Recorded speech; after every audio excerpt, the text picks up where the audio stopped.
Hi, I'd like to talk to you about light and the invisible part of it. What I have here is a filter. It's a UV filter.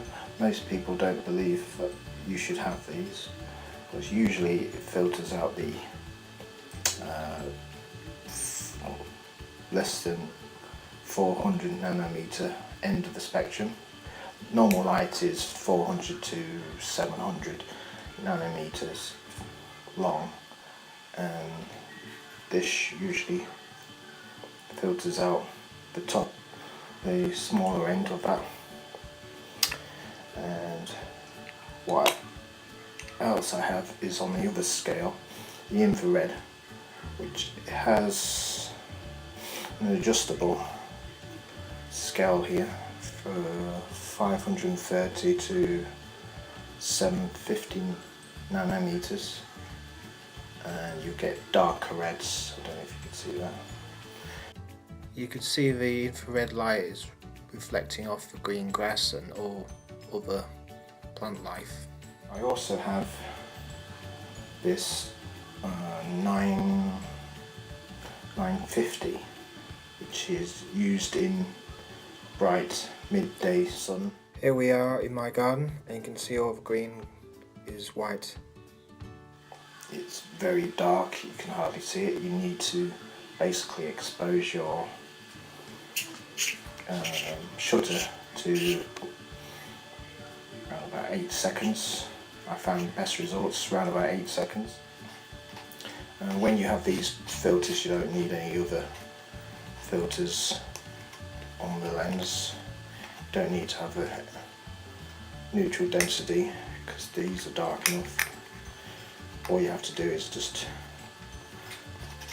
photograph them at longer shutter speeds, around about 5 or 8 seconds. That will do. The reason why I'm using these is to look particularly closely at certain vegetations. Normal light will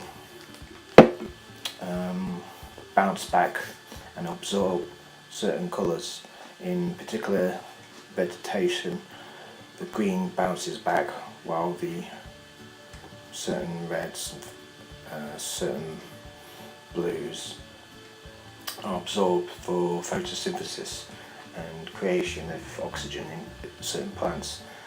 Now, once you've used these infrared filters, the light is bounced back from green and infrared, and we're filtering out the green and we're just observing the infrared. So when you look at the photos in these, you'll see certain white colour if you white balance the camera properly. Now, people would say that these cameras can't normally see properly the infrared because there's filters in here, which is basically a hot mirror, which will try and filter out most of the infrared.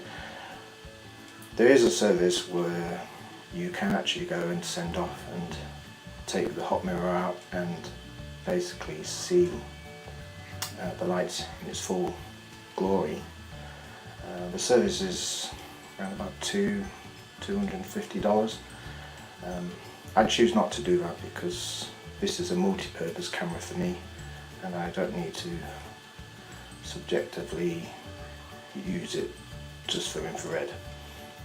It works just as well, but understanding that this is a hit and miss.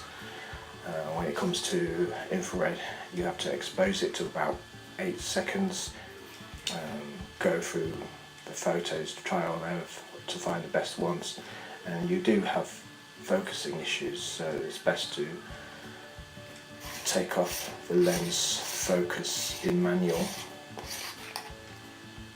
and then screw it back on, preferably on the tripod so it doesn't move about, and you have your focus right.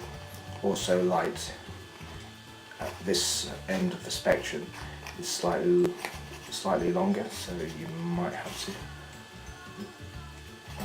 adjust slightly just to compensate for the extra wavelength.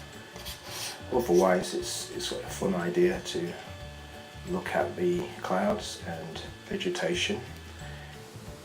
And I'll see you next time.